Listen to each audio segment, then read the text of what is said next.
नमस्कार, तहलका डिजिटल देख रहे हैं आप और मैं हूं आपके साथ विजय लक्ष्मी। रुक करेंगे उत्तर प्रदेश की खबरों की ओर। अमरोहा जिले के रजापुर थाना क्षेत्र में रिश्तों को शर्मसार कर देने वाली एक हत्याकांड घटना सामने आई है, जहां एक पिता ने ही अपने बेटे की सुपारी देकर उसकी हत्या करवा दी। पुलिस ने सनसनीखेज वारदात का खुलासा करते हुए मृतक के पिता समेत कुल 4 लोगों को गिरफ्तार किया है। आरोपियों के कब्जे से हत्या में इस्तेमाल हथियार और सुपारी के पैसे भी बरामद किए गए हैं। यह हत्याकांड अमरोहा में चर्चा का विषय बना हुआ है और पुलिस सभी आरोपियों को सख्त सजा दिलाने की तैयारी में जुटी हुई है।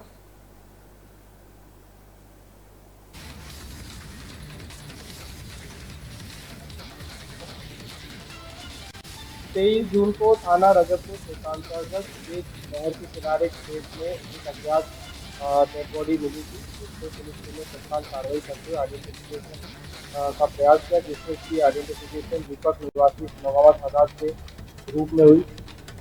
थाना Rajatpur team SOG surveillance team ने बहुत ही सराहनीय कार्य करते हुए घटना का सफलतापूर्वक अनावरण किया है, जिसमें मृतक के पिता सतेंद्र ने ही उसकी हत्या करने की साजिश रची थी।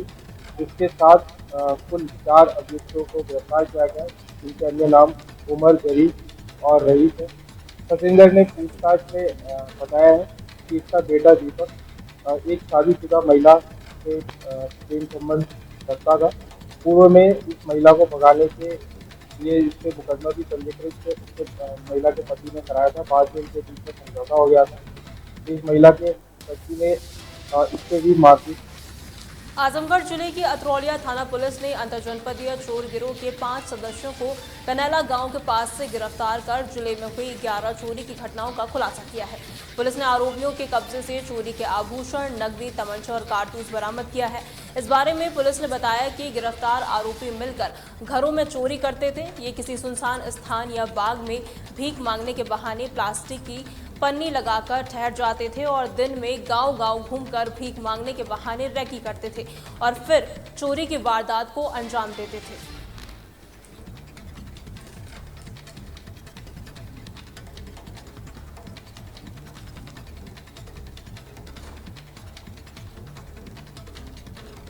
सर, आजमगढ़ जिले की अतरौलिया थाने की पुलिस को बड़ी सफलता हासिल की है। सर, कितने की रिकवरी हुई है, क्या है प्लान? देखिए, थाना अतरौलिया की पुलिस द्वारा आज एक बहुत बड़े गैंग का पर्दाफाश किया गया है, जिसके द्वारा लगभग 11 चोरी घटनाओं को कारित किया गया था। इसमें 4 सदस्य चंदौली के रहने वाले हैं और एक बिहार का रहने वाला है। तो ये अंतर्राज्यीय गैंग का आज खुलासा किया गया है। इनके द्वारा डेरा डालकर गाँव में चोरी की जाती थी। पहले कुछ लोग रेकी करते थे, भीख मांगने के उद्देश्य से घरों की पहचान करते थे और उसके बाद उनमें जाने आने के रास्ते को देखते थे, किस तरह से चढ़ा जा सकता है, पेड़ के माध्यम से, पीछे के रास्ते के माध्यम से या सज्जे के माध्यम से कैसे चढ़ा सकता है, वो रेकी करते थे।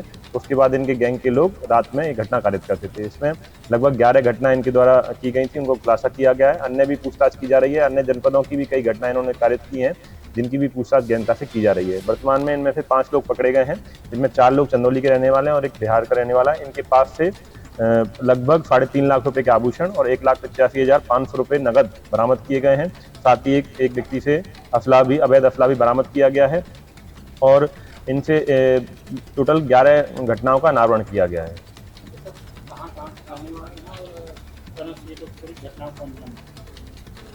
हमीरपुर जिले से मानवता को शर्मसार कर देने वाली तस्वीर सामने आई है, जहां यमुना पुल बंद होने के चलते एक बेटे को अपनी मृत मां के शव को स्ट्रेचर पर रखकर पुल पार कराना पड़ा। यह घटना हमीरपुर जिले मुख्यालय के NH 34 पर यमुना पुल की है, जहां एक महिला बीमारी के चलते कानपुर रेफर की गई थी और इलाज के दौरान उनकी मौत हो गई थी। जब बेटा अपनी मां के शव को वाहन से वापस ले जा रहा था तो यमुना पुल बंद मिला। बेटे के बार बार अनुरोध करने के बावजूद शव वाहन को पुल से नहीं निकाला दिया गया। मजबूरन बेटे ने अपनी मृत मां के शव को एक स्ट्रेचर पर रखा और 3 अन्य लोगों की मदद से पुल पार किया।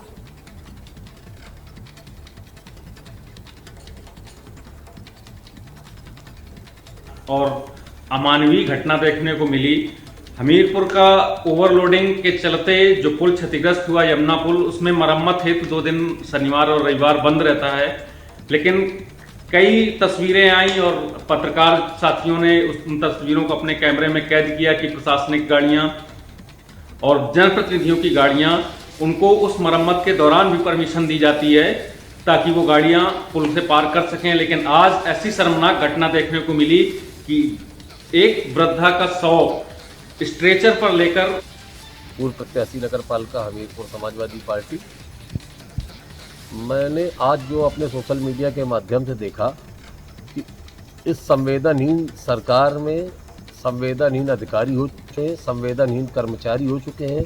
जो पीएनसी यहाँ से 25 लाख रुपए डेली का पैदा कर रही है, उसने भी संवेदनहीनता की पराकाष्ठा पार कर दी। और आज जो एक महिला टेढ़ा निवासी थी, उनके शव को उनके पुत्र और रिश्तेदारों के माध्यम से पुल पार कराया गया, जबकि इसी पुल से बंदी के दौरान पे सारे अधिकारी, सारे माननीय निकल के गए हैं। उसके लिए इन्होंने कोई रोक टोक नहीं की। गाजियाबाद के लोनी थाना ट्रॉनिक सिटी पुलिस ने एक वाहन चोर गिरोह का खुलासा करते हुए 3 वाहन चोरों को गिरफ्तार किया है। गिरफ्तार अभियुक्तों के कब्जे से पुलिस ने चोरी के 10 दोपहिया वाहन बरामद किए हैं। ये वाहन दिल्ली एनसीआर क्षेत्र से चोरी किए गए थे। पुलिस ने 3 वाहन चोरों को जेल भेज दिया है। बरामद की है, कितने अभियुक्त गिरफ्तार हैं और कितनी मोटरसाइकिल बरामद? दिनांक 28/6/25 को थाना टोनिका सिटी पुलिस द्वारा चेकिंग के दौरान कुल ऐसे 3 वाहन चोरों को गिरफ्तार किया गया जो काफ़ी साथी प्रवृत्ति के हैं। इनके पास से 10 चोरी किए गए मोटरसाइकिल बरामद हुए हैं।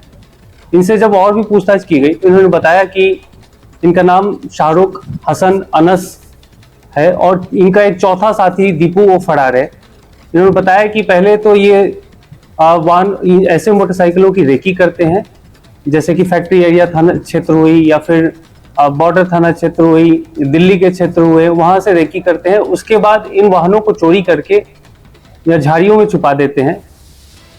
गाजियाबाद के थाना कविनगर क्षेत्र के राजनगर आरडीसी इलाके का एक शर्मनाक वीडियो सोशल मीडिया पर तेजी से वायरल हो रहा है, जिसमें एक युवक सड़क पर एक लड़की को लाठी डंडों से बेरहमी से पीटता हुआ साफ तौर पर नजर आ रहा है। हैरानी की बात यह है कि आसपास के लोग मूक दर्शन बनकर लड़की को पीटते हुए देख रहे हैं। हालांकि पुलिस ने पीड़िता की तहरीर के आधार पर रिपोर्ट दर्ज कर आरोपी हर्ष को हिरासत में लेकर जेल भेज दिया है।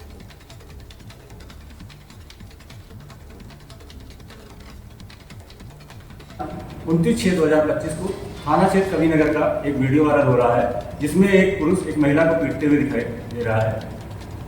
इस प्रकरण में अवगत कराना है कि दिनांक 26/6/2025 को थाना क्षेत्र कविनगर के आरटीसी क्षेत्र में एक महिला अपनी 2 सहेलियों के साथ घूम रही थी, जिसका उसकी जानने वाली ही एक महिला के साथ झगड़ा हो गया, जिस पर विपक्षी महिला ने अपने पति हर्ष को बुला लिया, जिसके द्वारा पीड़िता के साथ मारपीट की गई थी।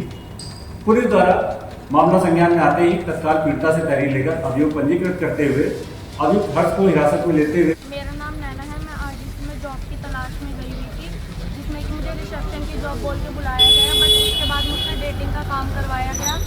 और क्या कहते हैं, उसके बाद जब मैंने इस काम को छोड़ना चाहा, जब मुझे लगा कि ये काम गलत है, जब मैंने इस काम को छोड़ना चाहा तो उसके बाद मेरे साथ हाथापाई करी गई। पहले लड़कियों को भेज के, उसके बाद लड़कों को भेज के मेरे साथ हाथापाई करी गई है।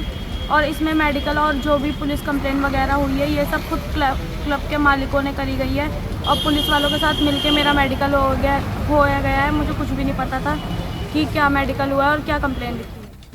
यूपी के कौशाम्बी जिले में डबल मर्डर से सनसनी फैल गई है, जब एक महिला और एक पुरुष का शव खेत में मिला। डबल मर्डर की सूचना पर भारी संख्या में पुलिस बल और फॉरेंसिक टीम मौके पर पहुंची और शवों को कब्जे में लेकर पोस्टमार्टम के लिए भेज दिया। एसपी कौशाम्बी राजेश कुमार और आईजी प्रयागराज जोन अजय कुमार मिश्रा भी घटनास्थल पर पहुंचे और जांच पड़ताल उन्होंने शुरू कर दी।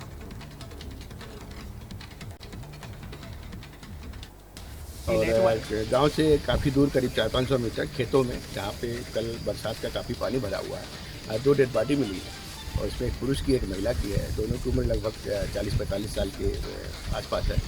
और वहाँ पे एक मोटरसाइकिल भी मिला है। दोनों की शिनाख्त हो चुकी है, दोनों अगल बगल गाँव के रहने वाले हैं। महिला के बारे में बताया गया कि वो अपने पति से अलग अपने मायके में ही रहती है और